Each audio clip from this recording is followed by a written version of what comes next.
Caros amigos, bem-vindos a mais um episódio de Hoje no Mundo Militar. Neste vídeo falaremos sobre a repercussão que terá no mundo a decisão russa de reconhecer a independência das regiões separatistas ucranianas de Donbás e da entrada de forças russas naquele território. O site do Hoje no Mundo Militar é a sua dose diária de informação militar e geopolítica. Clique no link aqui na descrição e se mantenha sempre muito bem informado. Se você tem interesse em entender o caos que se instalou no mundo, quero te dar uma dica: O Fim da América, o maior curso de geopolítica ministrado no Brasil. Com mais de 30 aulas e entrevistas de professores renomados, Paulo Figueiredo identifica quais são os principais motivos para o enfraquecimento da maior potência mundial. Junte-se aos mais de 3.000 alunos no mais completo curso lançado no Brasil. Clique no link e receba gratuitamente as 2 primeiras aulas e um desconto exclusivo na pré-inscrição do curso.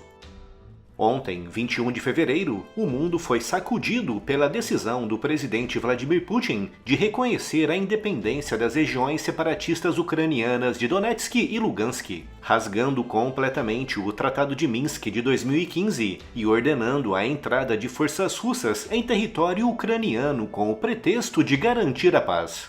Mas quais são as repercussões daquela decisão no cenário geopolítico internacional? Para entendermos toda a repercussão, temos que recuar até os tempos da Guerra Fria entre os anos 50 e 80, um período marcado pela existência de 2 grandes e poderosos blocos políticos, militares e econômicos. No bloco conhecido como capitalista, a liderança esteve com os Estados Unidos, à frente de vários países europeus, latino-americanos e até mesmo asiáticos. Com o bloco conhecido como comunista, liderado pela Rússia, o centro nevrálgico da União Soviética. Um gigantesco estado composto por quase uma dezena de repúblicas socialistas, cercado por vários estados vassalos. Durante cerca de 4 décadas e meia, esses 2 blocos dividiram o poder no mundo. E apesar dos Estados Unidos e da Rússia nunca terem se enfrentado diretamente no campo de batalha, patrocinaram dezenas de golpes de Estado e guerras por procuração em praticamente todos os continentes. Com guerras terríveis como a da Coreia nos anos 50, a Guerra do Vietnã entre os anos 60 e 70, a invasão soviética do Afeganistão nos anos 80 e inúmeros conflitos espalhados pela Ásia e principalmente pela África. Tratava-se de um mundo em que o poder estava claramente e inegavelmente dividido por 2 grandes superpotências. Mas em 1991, isso tudo mudou literalmente da noite para o dia com o desmoronamento da União Soviética. Após décadas de uma economia planificada e terrivelmente burocratizada e de uma corrida armamentista desenfreada, a Rússia, apesar de ser o centro de um vasto e rico império, não aguentou a pressão e sucumbiu diante do seu próprio peso, deixando no mundo apenas uma única superpotência, os Estados Unidos.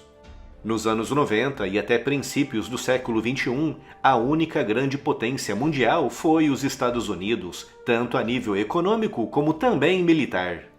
Naquele período, os Estados Unidos fizeram literalmente tudo aquilo que quiseram no mundo, incluindo invasões ilegais de outros países, como o que aconteceu no Iraque em 2003. Uma invasão que, como expliquei neste vídeo publicado aqui no canal, tinha um propósito puramente econômico. Mas, curiosamente, na mesma época da invasão iraquiana, outros países começaram a disputar a hegemonia dos Estados Unidos no mundo, com a China emergindo como uma grande potência econômica, comercial e também militar, uma potência que foi alimentada justamente pelo bloco liderado pelos Estados Unidos, com mega indústrias ocidentais instalando-se naquele país, atraídas por um custo de mão de obra que no Ocidente é impossível de ser encontrado. A Rússia, que durante uma década se dedicou quase exclusivamente a garantir que não se desmembraria, praticamente renasceu das cinzas no início do século XXI, com uma economia que, apesar de muito dependente do gás natural, estava muito mais estável do que nos anos 90, dando o fôlego necessário para que o seu setor militar pudesse ser reconstruído. Entre os anos 90 e o início do século XXI, a Rússia perdeu mais de 60% de toda a sua capacidade militar operacional, com dezenas de submarinos, centenas de navios e milhares de blindados tendo sido encostados em grandes depósitos, apodrecendo ao longo do tempo devido à falta de uso e manutenção. Mas a partir de 2003 e principalmente 2004, isso começou a mudar, com o presidente Putin iniciando amplos programas de reestruturação militar. Tudo isso que aconteceu desde o início do século XXI, tanto na China como na Rússia, resultou agora, em 2022, em um mundo multipolarizado. A decisão tomada ontem pelo presidente Putin de reconhecer a independência das regiões separatistas ucranianas, mesmo enfrentando as ameaças do Ocidente, é a prova de que o mundo é hoje bem diferente do que era há 15 anos atrás.